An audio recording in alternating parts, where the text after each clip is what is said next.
Hey, it's Ed. Before we start, I want to thank 4 brand new podcast supporters: Scott and Patty Mingle, Trenton Cussey, and Alan Doty. These 4 generous people signed up to support the podcast financially, which I greatly appreciate. If you want to learn more about all the options for that, you can go to mountainandprairie.com/support. Thanks a lot.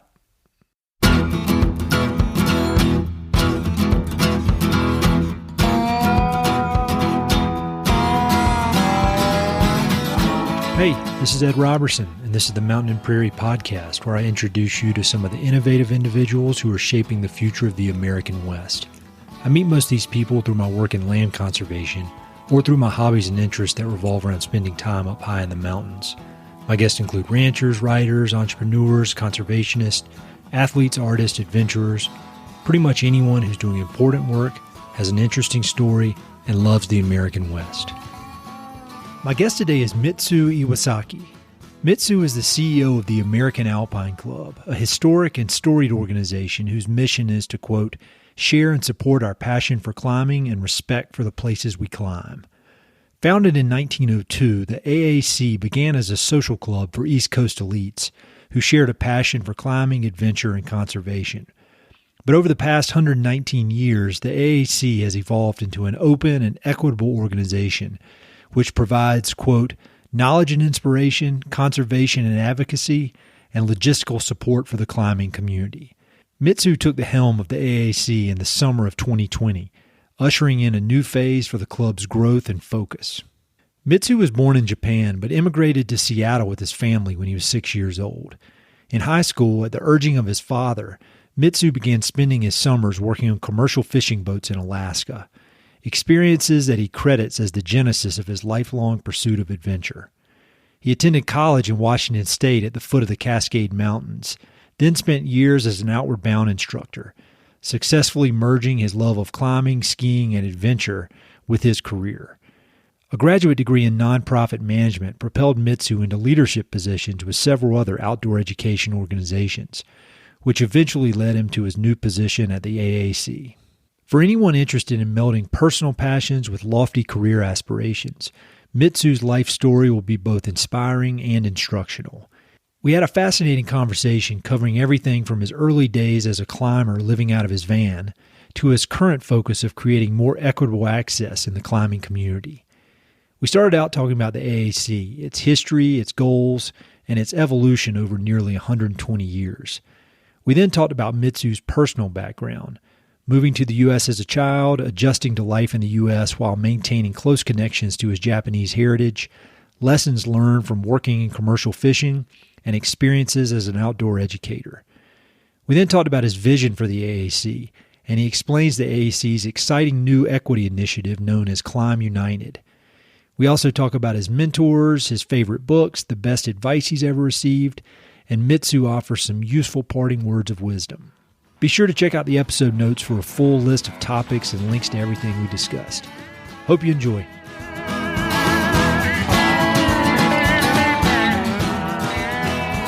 Could you start out just by giving a thumbnail sketch of the American Alpine Club and kind of the history of the organization and what you guys do? Yeah, absolutely. So the American Alpine Club, we were founded in 1902. We're almost 120 years old now. We were founded as, I'd say the best way to talk about it is maybe we were a social club for maybe wealthy adventurers / climbers, to promote climbing. And the mission back then, I believe, was we provide knowledge and inspiration, conservation and advocacy, and logistical support for the climbing community. And obviously over 120 years or 118 years, we've evolved quite a bit. But in that evolution, we've done some things that at least I like to think have had, maybe to say profound is too much, but have had strong impact in the climbing space. So we helped to create the UIAA. It's the international body for climbing. I believe we helped to create the 10th Mountain Division back in 1948. Oh, cool. Yeah, right. And, we were a part of the 1939 attempt on K2, the 1963 first American expedition on Everest. And in the 80s, I want to say the early 80s, the then president of the board, Glenn Porzak, looked at the American Alpine Club and said, well, we're the American Alpine Club and we're located on the East Coast, and this doesn't make a lot of sense. So spent a couple of years having this conversation with the board and moved us into Golden, Colorado. And I like to think that that's when the moment, when I think about the arc of the narrative of the American Alpine Club, they decided, that board and that staff decided that the American Alpine Club should no longer be an organization restricted to I'm just going to say, wealthy climbers that are part of a social club. It took a few years to get rid of this requirement that the American Alpine Club used to have, that you send in your climbing resume plus 2 members that refer you to the club. Mm-hmm. And then that goes into some black box and someone decides if you were worthy or not.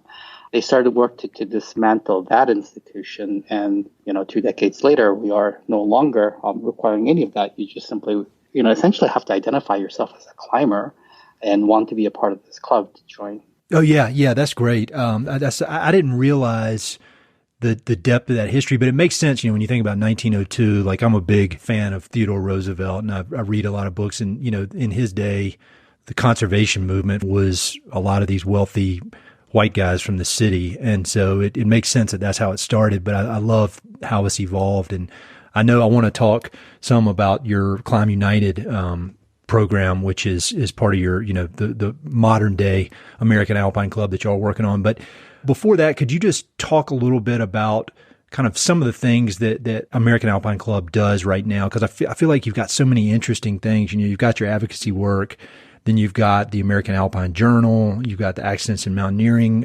publication. I mean, you've got all these different things that span a wide spectrum, but they're all super useful. Can you just, for people who aren't familiar, can you just kind of give an overview of some of the different things y'all are focused on? Absolutely. And it is confusing because we do so much. At the very foundation, we are still about inspiring climbers and building community and supporting climbers. We have an education program that helps to educate climbers, and we're working in conjunction with a few other mountain clubs around the country to develop some, standards for volunteer-based climbing education, because there isn't really a standard today in the country. And through that education program, we engage volunteers to build community that kind of actually attaches into our community program. And then we also have a policy section that works to, help preserve and advocate for access to climbing areas. We also have a grants and awards program. So grants that help climbers live their dreams. We all have dreams about climbing big things or small things, or however we define our dreams in climbing. We have granting programs to help that. And we have awards programs that really celebrate accomplishments by climbers. We also own and operate, I believe it's North America's largest climbing library and archives here in Colorado. And it's one of these secrets that we don't see a lot of people coming in, because I don't think we've done a very good job of projecting that into the world. But if anyone's ever coming through Golden, it is an amazing library downstairs. We also operate lodges and campgrounds around the country. We've got campgrounds in New River Gorge, the Gunks, the Grand Tetons, Rumney, Waco. We also have a little shack up in Alaska we call Snowbird. As part of the membership, we also have rescue support. So if a climber gets hurt, they can call our rescue hotline and get evacuated out of the mountains. Yeah, so those are some of the things that we do. But again, for me, that all rolls back into our role is to inspire and support climbers and their dreams, and we want to be partners in people's dreams. Yeah, I'll endorse that library big time. I've been there. So I used to live in Boulder, and now I'm in Colorado Springs, but we were always in Golden, and we would we went to the museum a few times, and I've been in that library, and it's really unbelievable. It's a great resource. And, I encourage anybody who's in that area to stop by and check it all out. I want to talk more about the club in a minute, but I also want to talk about you right now.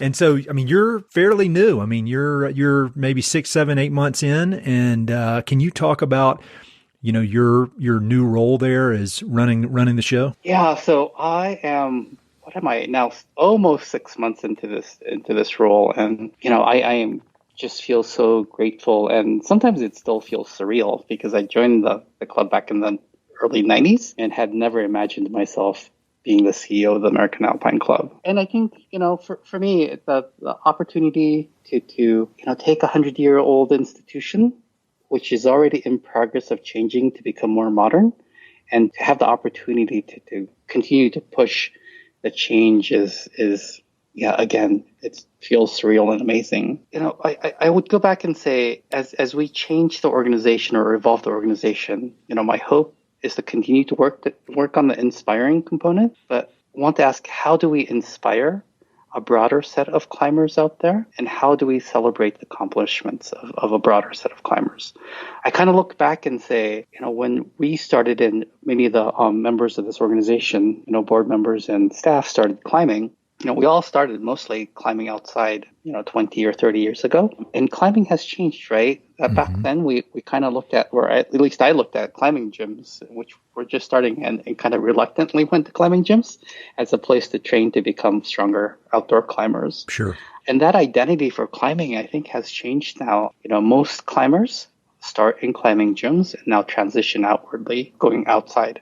So that's just an example, but how do we start changing the identity or the impulses or the institutions that created this organization to become more modern, to kind of embrace the changing landscape? I think, 20 years ago, we all, or many of us, identified maybe just purely climber. But today, I don't think we do that. I think we identify ourselves as maybe climber, trail runner, ski tourer, paraglider. Like, the identities have become more mixed.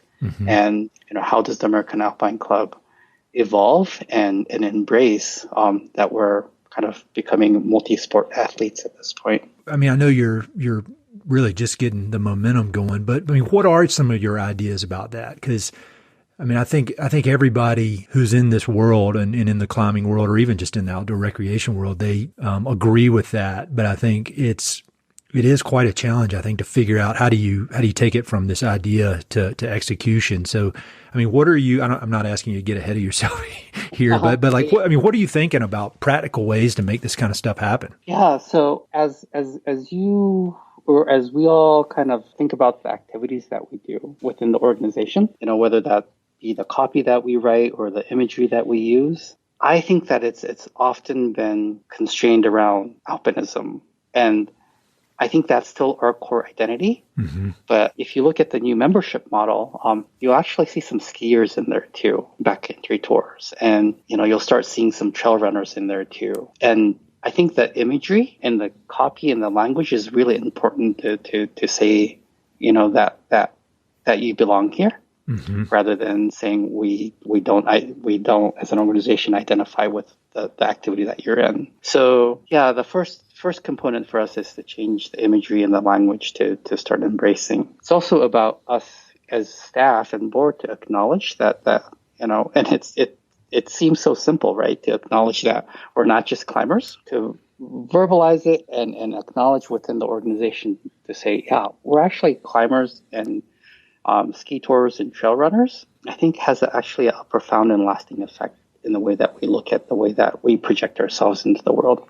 The work has to start internally, I think, before we can see it expressed outwardly. And so I was looking on your website, your website's awesome, by the way. I feel like it's got such a great resource on a lot of different levels. And I came across, as we were talking about before we started recording, I'd been a member for years. And then I realized this morning that my membership had lapsed. So I immediately signed back up, and I encourage everybody listening to sign up if you're into the climbing world. But I saw there kind of 4 different buckets, I guess, of priorities right now: protecting public lands, ensuring access for human-powered recreation, safeguarding climbing environments, and climate change.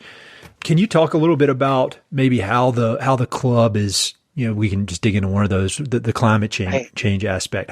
What are you guys doing in that arena? Yeah, that's a great question. I'm gonna, if I can just take a moment and kind of roll back a little bit, and move myself into that conversation. So we are a membership organization of 25,000 members now, and I think that over the last 2 decades, Phil Powers, the former CEO, and the board have done an amazing job of growing the membership base. 2 decades ago, I think we were about 5,000 or 6,000 members, and now we're 25,000 members. To do that work, to grow the organization, I think the relationship with our membership was primarily transactional. the majority of the members became members because there was a rescue benefit, discounts on gear, and the publications. And those were the primary reasons why majority of our members became members. And we know that through surveys. Now that we're here with a large member base and, gravitas within the outdoor industry, we're starting to make a pivot from the transaction being the driver to our work in community, policy, and education being the driver. And the other benefits like rescue insurance or rescue benefits and publications and gear discounts being secondary to that. Yep. So we want the narrative to change from I'm a member because I can get rescued and I can get some discounts to I'm a member because I really support the good works that the American Alpine Club does in community, policy and advocacy and education. And that transition, I think, is going to be a bit difficult because we're talking about changing our identity. And we are still going to do the rescue benefits and such, but changing the narrative and the conversation is a bit difficult. To do this, we have to, again, look at ourselves and look at the organization and ask, well, what do we have to do first to build standing? And what are the processes and the institutions we've created within the American Alpine Club to change so that we have standing to have this conversation? So the first thing we're doing in terms of climate change is we are changing our banking relationship. And I should probably not name the banks we're changing from. Yeah. But the bank that we were using previously is not very climate friendly. Their investments, when you look at it, you just have to ask yourself, well, do we really want to, as an organization who believes in doing what we can to curtail climate change, want to be banking with a bank that invests in extractive industry? And so over the last 2 months, we've been working on, and we have a new banking relationship, and now we're working on changing all of our accounts over to a bank that cares about the environment and actually doing the hard work to invest in, renewable resources and de-invest, is that the right way to say it? Uninvest from extractive industries. So the first thing we do is the internal work. We are starting to look at, we have not done this yet, but starting to look at our campgrounds and lodges and ask, well, how do we turn these things to solar? And how do we reduce the impact otherwise? And how do we reduce the impact here in Golden in our headquarters office too? Doing the internal work so that we have standing again to have this conversation with the larger climbing community after we do this. Our policy, the board policy committee has started a strategic planning conversation about a month ago. And that strategic plan clearly indicates that climate change is important to us. And part of the way we know this, besides all of the obvious changes that we're seeing this, is we've invested some research dollars into climate research, mostly in alpine environments. And we know that some of the climbing areas, or we can go to the French Alps, and we invested in a research that looked at, I think, 36 or 37 climbing routes that have been guided over the last 20, 30 years. And we know that only 6 or 7 of these routes are now guided because of the conditions have deteriorated so much because of climate change. Wow. So we as climbers see change. And so we are incredibly interested in being a part of changing our own behaviors and having a conversation with our community to change their behaviors too. No, I think leading by example is always the way to go. And, I think for somebody listening on the outside who hears about changing banking relationships and things like that, I mean, you mention it in a few minutes and it sounds relatively easy, but that stuff that takes effort and it takes some, it's not easy, and it's surprising where pushback can come from and those kind of things. Cause we've done some similar stuff where I work, sounds easy, but it's not. And so I think that's super cool. I want to hear more about you specifically. Like when did climbing enter your life, or really just life in the outdoors? When did that become a big part of your identity? Yeah, where to start with that conversation? So I'm actually born in Japan in a little town called Kamakura, which is, if anyone of your listeners have a chance to go out there, and I'm obviously biased, it is a stunning little city about 50 minutes outside of Tokyo. It is the first seat of the shogun in Japan, And it was chosen because it's very protectable. It has mountain ranges on three sides and an ocean on the other side. So what it is it's become entrenched in long history since the 1600s, really, and also kind of this mountain town, coupled to a surf town, to a slightly artsy community. So that's kind of where my foundations are. And then my family, or my parents, moved, and I was brought along with them, I guess, because I was 6 years old. 6? Okay. 6, yeah. Do you have much memory of Japan? I do, because through the end of middle school and kind of early into high school, I spent multiple summers in Japan with my parents, thinking that we're in the States and I'm getting education in America, but I need to keep up with the Japanese student as well. So I will be going back to all the kids, my two brothers and I, will be going back to Japan to go to school during the summers. And so we grew up in just actually outside of Seattle in Bellevue, so east side of Seattle, in a pretty wealthy suburb. Mm-hmm. And at some point, my parents decided the boys were getting soft, living in a wealthy suburb, and sent all of us in sequence, but to Alaska to work on a fishing boat. Oh, wow. That's like, that'll toughen you up real quick. Exactly. So here I am. I'm 16 years old. I'm handed a plane ticket to Anchorage. And from Anchorage, I'm going to grab another flight to Naknek, or King Salmon, out towards Bristol Bay. Yeah. And there I am to charter an airplane to get to Chignik, Alaska, which is, not at the end of the Alaska Peninsula, but it's pretty close to the end of the Alaska Peninsula where the Aleutians start. Yeah. And there I will be picked up by somebody. And so I wake up in the morning in Bellevue, and then by evening I'm in Chignik on a dirt runway, standing at the end of the runway, and there's actually no one there to pick me up. But I'm looking into the Pacific Ocean at this point, right? Yeah. And I've got these huge Alaskan mountains, and there's a sense of wild and wilderness and rawness that I had never experienced before. Yeah, so that sense of awe is just washing over me. And eventually I did get picked up and spent the next 2.5 months working on a small fishing boat, a 48-foot boat with 3 other guys, and learned about, really adventure, to be out there in the, it's not the middle of the ocean, it's you're coastal, but you're at the edge of the Alaska Peninsula in big water, doing things that are, I would say, really risky, right? Oh yeah, that's a super dangerous profession. It is so dangerous, and you're working 17 hours a day, 7 days a week for 21 days straight. I've seen boats sink. I've been on radio with Coast Guards, picking up people who have passed away. So I got to see those things between the age of 16 and 18. I did that for multiple years. Who were the other, you said there were other people on the boat. There were 3 other people. Who were the other people? Were they local Alaskans, or what was that relationship like? Yeah, so I should back up and say my father worked in the fish industry. And so that's how he had relationships in Alaska. Got it. And that's how I ended up there. So yeah, those other 3 folks, they're professional fishermen, right? One owns and operates the boat.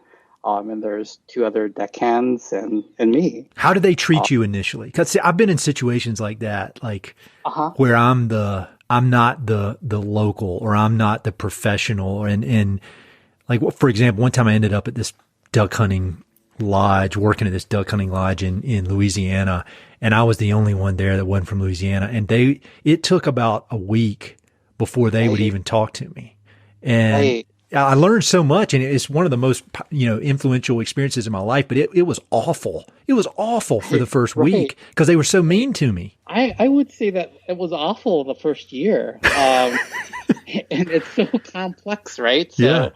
I'm like this, teenage kid, and in a grown-up profession, really. Like, there's not that many kids out there, or really any kids, unless your family is in the fishing business. I'm also a son of a Japanese executive in the fish industry, so there's some bias towards, there's some cultural things going on, but there's also this, he's the kid of the guy that helps to set the prices for fish. Oh yeah. Yeah, so that doesn't encourage great treatment, but also good treatment too, right? So it's super complicated. And the relationship between Japan and America in terms of the fish industry is not necessarily positive because at that time, Japanese corporations owned part of the Alaskan fleet, owned many of the canneries. So there's a tension in that relationship. And, being a minority in Alaska, which in some ways, like often people up there mistook me for being Alaska native, which because I speak English with fluency, I would just not say anything, and maybe it was cowardly at the moment, but that actually, well, there's also some tension there, obviously, but that actually helped me kind of survive being up there. Yeah, but being a teenager and a greenhorn, I would say that I got hazed a lot. I got all the terrible jobs. Yeah, a lot of it was about survival. So why'd you go back? So you did it the first year, and it was rough, and then but you had at that point you had proven that all right, you belong there. You can be a part of this team, but yeah. I would think did your parents quote encourage you to go back the next year? Or did you want to go back the next year? Yeah, I might say that it wasn't really a choice. Okay. Or at least not my choice to go back.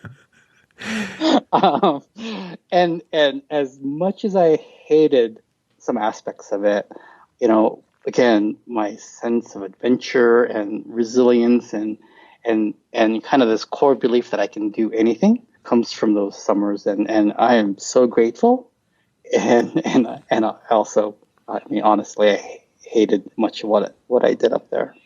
Yes, I mean that is a real adventure, like in the real sense of a word, and because your life's on the line, and it was somewhat of a choice for you to be there, but those other guys, I mean, they were depending on, if they didn't go there, they wouldn't eat, and right. And your life's on the line. I mean, it's super dangerous. That's one of the main things I remember from reading Sebastian Junger's book, Perfect Storm, when it came out, is he went through the list of the most dangerous professions. And I think a tree trimmer was one of them, and then professional fishermen. And yeah, that's hardcore. I mean, once you do that, I would imagine it kind of blows out your, how you evaluate risk and adventure. Because when you're doing that, then you go on a week-long ski tour, even if it's scary, it's nothing like that.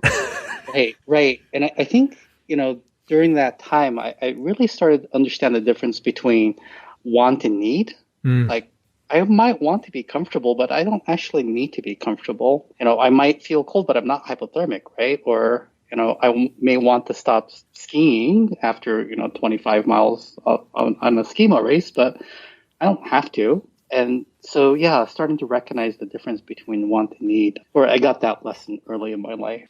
Yeah, those are strong lessons to have. I mean, I think when we were talking on the phone a few weeks ago, I was talking about my experience with the National Outdoor Leadership School, and I had a similar version of that, just learning kind of to figure out what you can control and what you can't. And I don't know, I don't know how you get those lessons other than getting in the middle of it and really getting your ass whipped a little bit, and that leads me into experiential education, which I know that you're a huge proponent of, and you work for Outward Bound for a long time. Can you talk about your career at Outward Bound, maybe how you ended up there and what you did and what that experience was like? Because my wife has done 3 Outward Bound courses. I did a semester in Knowles, and we're both huge proponents of outdoor experiential education. So I'd love to hear your thoughts on all that. Yeah. So I'll go back to Alaska again first, and what, as we just talked about, all of the learning and all of the kind of the core person that I had become, being informed by Alaska. I just needed to have adventure at that point. Like, it wasn't, I don't know, it's weird to say this, but that need want conversation, it actually, I think for me, it's a need to have adventure. But going back to Alaska as a professional fisherman for the rest of my life wasn't really an option for me. Or an option that I wanted. There I had some choice. Yeah. And so replaced it with climbing, right? Because it's really similar. We're in really raw situations with a close partner or a climbing partner doing things that may or may not be dangerous depending on what we're climbing. But it was a great replacement. So I chose a college, my undergrad, that gave me access to the North Cascades. And honestly, I probably spent more time climbing and skiing than I did in school. But really fortunate to have an advisor who understood and gave me some benefit of the doubt that I could do the learning, but also spend some time up in the mountains, because really for me, it had become a need at that point. After graduating, I chose to work for Outward Bound as an instructor, because I do think we as human beings, I think we need to have, I'm not sure if it's right to say adventure, but we need to put ourselves into uncomfortable positions to grow. And I think that all of us are more capable than I think the self-imposed limits that we create for ourselves. And, things like our organizations like Outward Bound and Knowles and, opportunities to go climbing or skiing, or, it doesn't even need to be outdoor based, right? You can be on a soccer team, or you can be in a band, whatever these things are that creates opportunities for learning is really important, and opportunities that impels us into experiences for growth. And with Outward Bound, and I think probably Knowles as well, being out in the wilderness for a week or 2 or 3 or 4, or, I used to teach 78-day courses. I think we developed a great deal of creativity. And I think we developed a great deal of resilience and, firm belief in ourselves. And I think we get to do this disconnected maybe from the noise that we have in our everyday lives now, with all the screens and the pressures on our time. And I also worry about, even on this Zoom call, right, or regular phone calls, or that we now kind of project our consciousness across distances. And you and I have actually never met in person. Yep. And being outdoors on like an Outward Bound course creates an opportunity for us to be present with ourselves again, and not thinking about our consciousness. Sometimes English is a little difficult, through emails or Zoom calls or phone calls all over the world, or Instagrams and the Facebooks and whatnot. We're no longer curating our identities, and we can be really present. Yeah, I did my semester in Knowles in 1999. And so that was, I guess you could send emails at that point, but it was not this just ubiquitous screens in your face all the time. And it was still just huge for me to be able to unplug for 3 months and be very focused, all the distractions cut out. And that, at that time, and even now looking back, I realized that was one of the biggest benefits, is just really shutting off all the distractions and focusing on the task at hand and the team. It was 9 of us. But I would imagine it's just so much more important now. And I guess when you were leading the Northwest Outward Bound, that was not too long ago. And so these phones and everything were a problem. And so, could you see a difference in kids who would show up at the beginning, like say they're doing a 78-day trip, they show up, and then when they leave, and what would be the ideal scenario that you'd like to see in a kid who comes in now, present day, messing around on the phone all day, doing computer stuff, and then when they leave, what would be a good result in your mind? Yeah, I would say, at least from my perspective, it's self-confidence, right?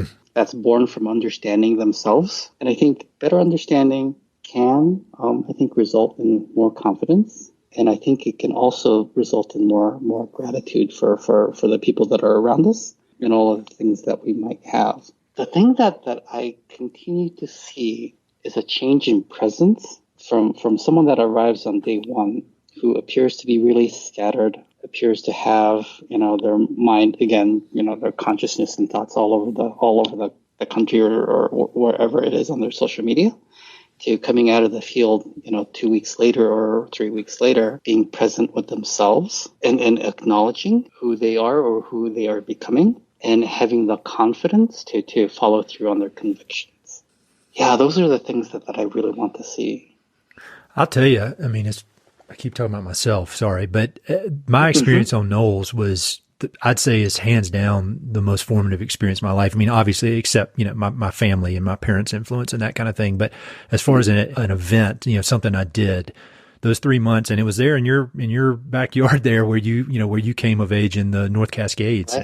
Right. Man, I often wonder what would have happened if I hadn't have done that. Because you can't fake it. There's no other way to learn those skills than to get out there and be uncomfortable and be pushed. And the instructors, Brady Robinson, who is a mutual friend, he was my instructor in 1999, and we're still in touch. So you were obviously at that point, in college and fresh out of college, you were committed to the outdoors. You needed this adventure in your life. But there's a big difference between being a skilled mountaineer or skilled outdoors person who loves adventure and then having the skills to lead these organizations that you have led, because, leading the Northwestern Outward Bound, I mean, that's a huge organization. And then, your current role is a huge organization. And so how did you make that leap from having passion for the outdoors and knowing that you loved it to being able to lead these organizations? Yeah. So, at some moment I decided that I needed to call my van transportation and not home. Yes. There's a moment, it was like, I've been living in a van for 8 years. Like, what am I doing with myself? And so I did go back to school, and then subsequently Outward Bound hired me to help with a merger with a small nonprofit that was based just outside of LA. And from there, I had an opportunity to work with Big City Mountaineers based here in Golden, Colorado, as their ops director. And, that first few years as an administrator was a lot of learning. And I think that I've been really fortunate to have great mentors who have been incredibly patient to help me learn and become who I am today. Like, I don't think that I did any of this on my own, right? I think I've been lucky in both timing and opportunities that people have elevated me through my career. And so Big City Mountaineers happened for about 6 years. And, as Outward Bound was coming out from an affiliation into disaffiliating into the 13 schools that are here in the country, I had been with Big City Mountaineers for about 5 years, and the timing just worked out well in, Outward Bound looking for someone who had the skill sets that I did. And then transitioning out of Outward Bound, I had a short stint with the Masamas, and again, the timing worked out really well for me, where the American Alpine Club was looking for someone that can take a 100-year-old institution and ask, how do we evolve into serving a broader community? And I just happened to have the right skill sets at the right moment. People I have on this podcast, they've all led such interesting lives and had very, successful careers in whatever they're doing. And that's the common theme, is they all keep talking about how lucky they are. And I appreciate the humility, but when it continues, you continue to be lucky over and over and over. I'll be the one to tell you that's something besides luck. One more question about something you just said. You said mentors.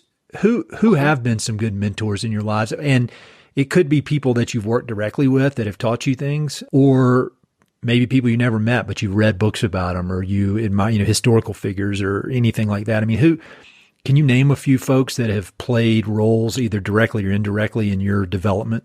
Yeah, I'll just go back to Brendan Leonard. We talked about him a little bit earlier. And he's never heard this from me, so he's going to listen to the podcast and go, oh, I'm his mentor or a role model. But, in Brendan, and I met him when we were both working at Big City Mountaineers, I think that I really admired him, or I keep saying I think because that's how we construct sentences in Japanese. Oh, yeah. I've always admired him for his conviction to quit the job that he had at Big City Mountaineers and say, I'm going to be a writer, and I'm going to be the voice for the average climber or the average outdoors person, and not simply, at least from my perspective, placate to the marketing or the brand development that was happening at that time, where most brands, I think, invested in pro athletes. Brendan looked at the world and said, well, what about all of us who actually, are out there and are average human beings, and where's our voice? And I'm going to elevate that voice for the entire industry. And he does it with so much thought and care and generosity.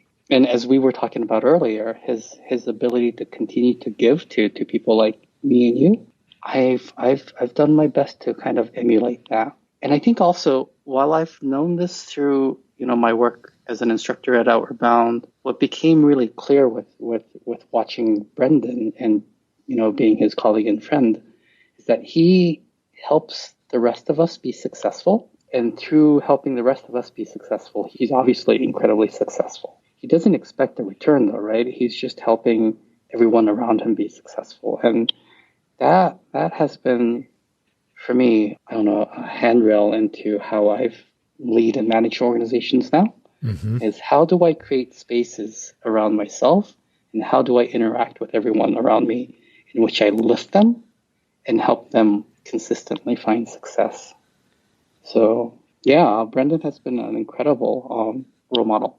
I think if you kind of dig below the surface, like he's a writer and a creative and a filmmaker, and you know, I'll never be a filmmaker, and I'll never be a writer of his, you know, skill. But if you dig below the surface and kind of what is the operating system there, it's an operating system of generosity and of really trying to help people. And in my life, you know, I went to business school to be a real estate developer. and now, I mean, that was my 100% goal. I'm going to be a real estate developer.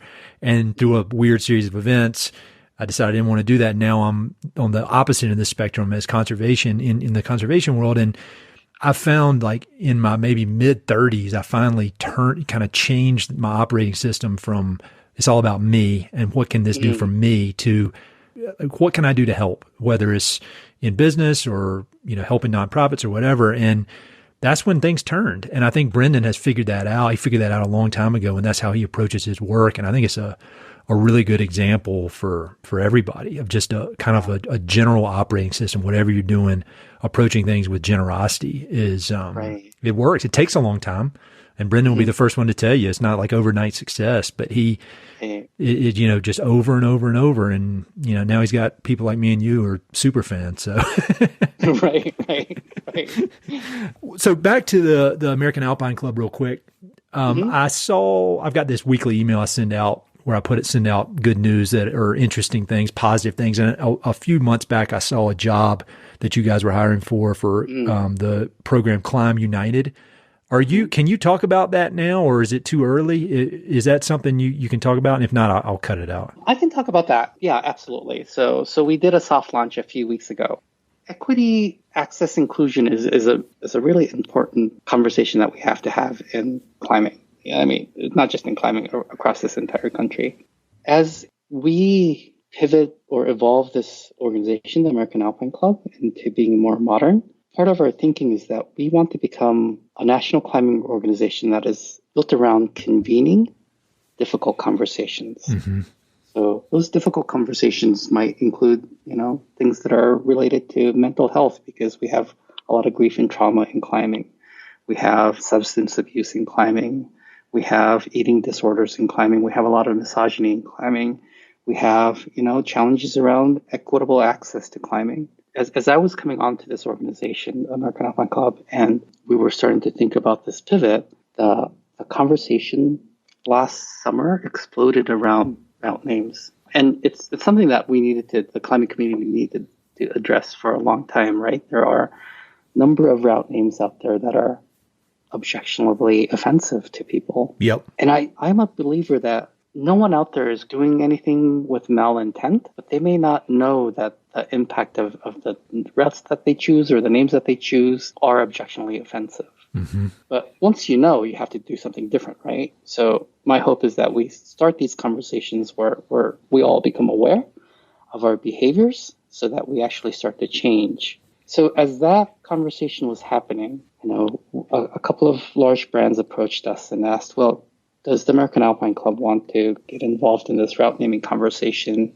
And I said, yes, but there's an asterisk next to this, is that, you know, the route naming, I think, is actually a symptom, or the objectionable route names are a symptom of a culture that underlines it. So I'm interested in the route names because we need to change some of those and have some, you know, handrails for our community to understand what is and what is not objectionable. But then let's create this other thing that we're going to call Climb United, or what we call Climb United today, that is about addressing the culture around climbing. And what we are doing today is bringing together communities from around climbing, both from brands, affinity groups, individuals, I want to say into a room, but there's no room that we can come into.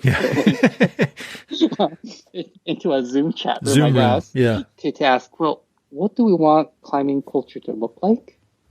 And how might we help evolve our culture? And I'm kind of taking a cue from, Leave No Trace as an example. I think they did an amazing job of, putting out principles that we all kind of integrated into our thinking about what it means to be a good citizen or a good outdoors person to leave little impact. So, through these Zoom rooms, what we're hoping to do is create some principles for being good citizens or being good climbers with an affinity towards creating a space that everyone feels welcome and everyone feels like they belong in. And once we get those principles created, our hope is to build a movement through the affinity groups, through the AAC, through the brands, so that over the next, I'm sure it'll take 5 years or a decade to make these principles something that we all think about. So looking at the long game here, in terms of trying to change culture and culture that is informed through the communities and through the climbing industry, and not so much through the American Alpine Club, because if we go back to an earlier conversation, I don't think the American Alpine Club has standing to tell or say to the climbing community how we should behave or how we should be. I think that should be sourced through the communities to say, this is what we want the future to look like. Well, I admire you guys for taking that on. I mean, inertia is a tough thing in any circumstance, but with these particular subjects and topics, I think it's even more of a force to be reckoned with. So I appreciate that you guys are taking it on, and I'll look forward to watching the progress. It's exciting. I mean, it's daunting, but it's exciting. It needs to happen. So, yeah. One last question about career stuff. I know when I got finished with my Knowles semester, my dream at that point would have been to work in the outdoor industry in one way or another. And so now that you've started as an instructor and now leading one of the most storied organizations around, what would be your advice for, say, somebody coming out of college who wants to build a career in either the outdoor advocacy conservation world? I mean, what would you tell them to do? I think if I were to give advice, when I look at most of us, including myself, we come into the world with a lot of confidence often. And not enough humility. And I don't know that we actually learn to really listen, and to listen based on someone else's experience, that the person who's sharing something with you. We often just kind of base it on our own experience. So, if you're in conversation about whatever it is, try to understand the narrative that person brings with them, and not just like that moment of the balance sheet of that moment of what that person is saying. Like, truly try to understand and listen and understand where that person's history is, or an organization's history is. Mm-hmm. And know that, language really shapes our thinking. I think English is actually a really difficult language in terms of the way that I think, because it's so dominating.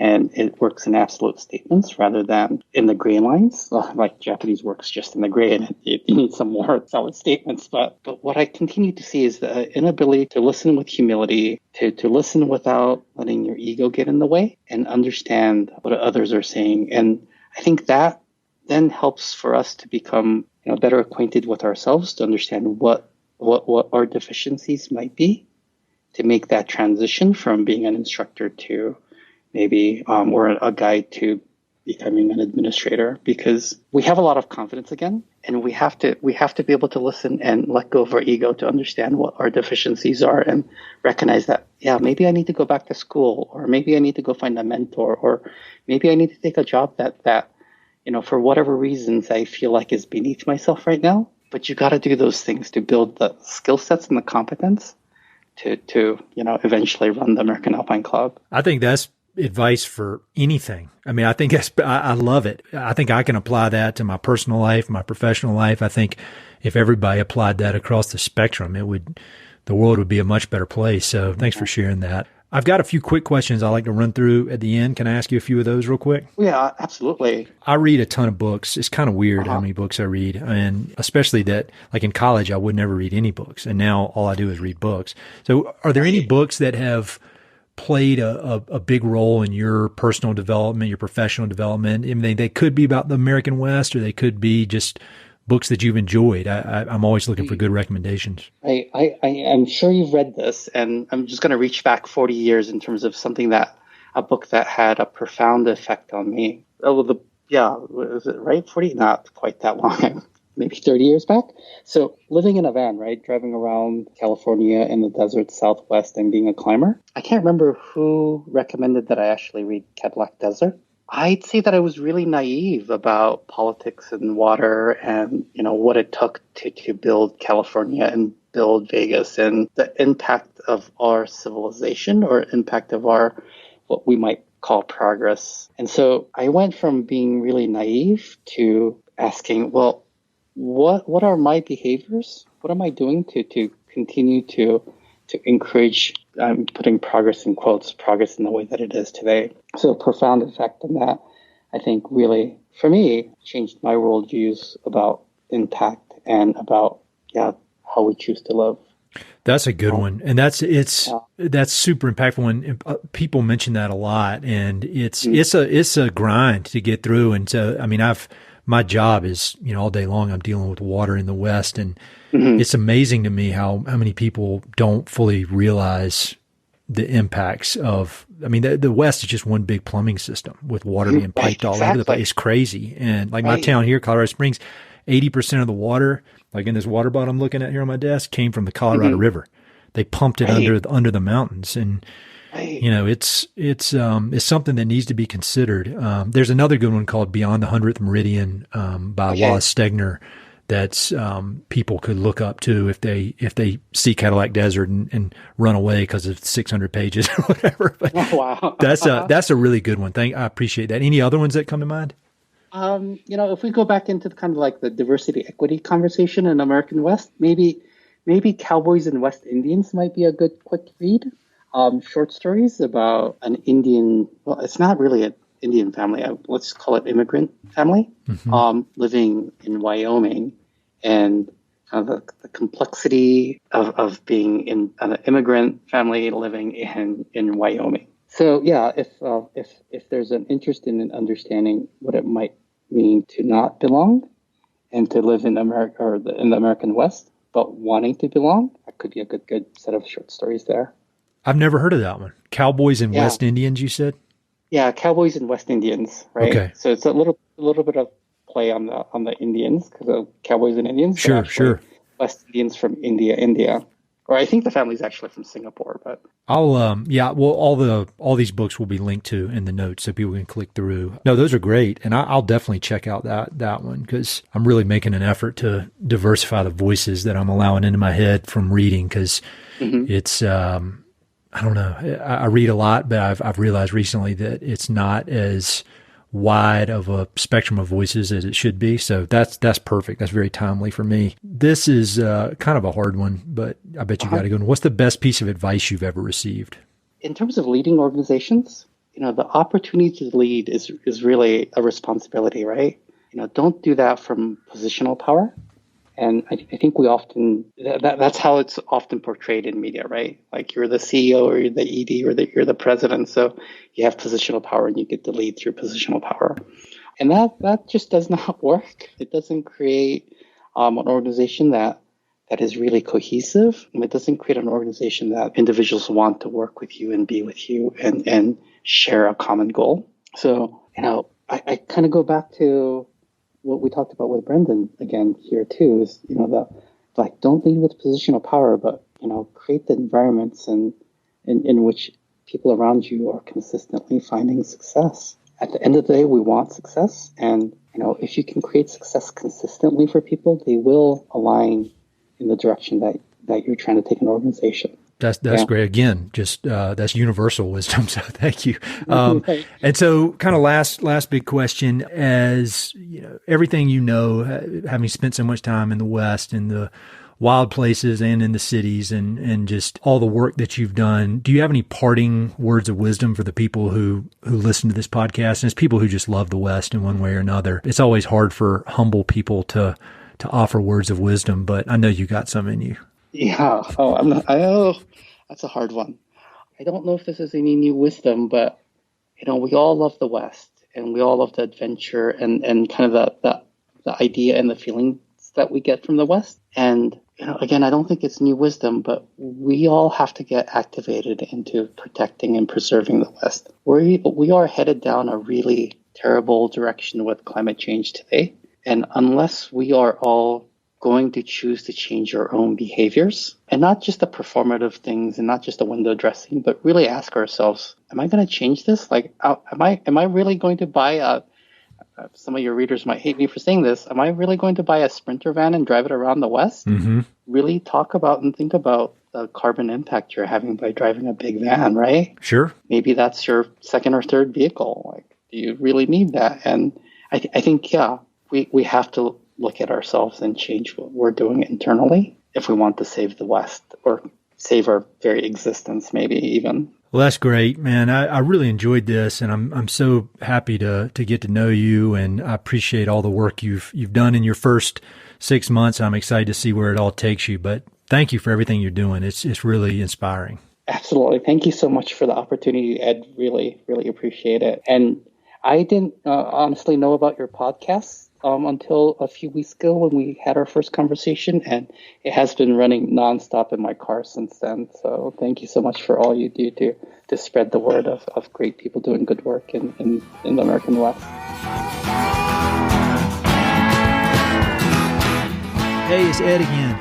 Thanks so much for listening to the podcast. I know your time is valuable, so it means the world that you spend it listening.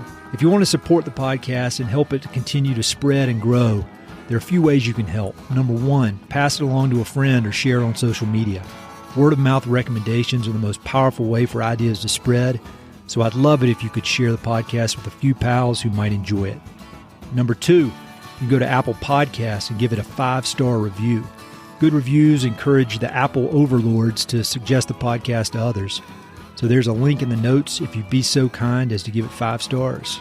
Number three, you can support the podcast financially via Patreon, and there are exclusive benefits for those who do, including a monthly behind-the-scenes newsletter, Mountain and Prairie stickers, live and recorded video chats with podcast guests, and much more. Number four, I've also got 2 emails that I send out. The first is my weekly email called Good News from the American West, which I send out every Wednesday. It's only positive news, something we can all use a little more of these days. And my other email is my bi-monthly book recommendations email. One email every other month with 5, 6, 7, or 8 books that I've recently read and highly recommend. The thousands of people on both of these lists will vouch for me. No spam or other funny business. And number 5, finally, check out my online store for Mountain and Prairie stickers, shirts, and coffee mugs.